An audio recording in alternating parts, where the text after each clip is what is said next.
నమస్కారం ఘంటారావానికి స్వాగతం ముందుగా ప్రధానాంశాలు కృష్ణా పుష్కరాల ఏర్పాట్లపై అధికారులతో సీఎం సమీక్ష యాత్రికులు మర్చిపోలేని ఆతిథ్యం ఇవ్వాలన్న చంద్రబాబు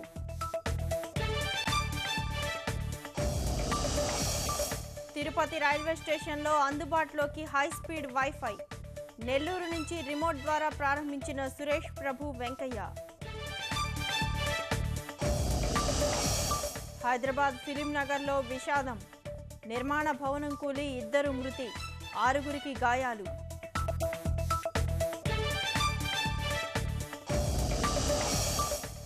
న్యూజిలాండ్ జింబాబ్వే క్రికెటర్లను వెంటాడిన తేనెటీగలు దాడి నుంచి తప్పించుకున్న ఆటగాళ్లు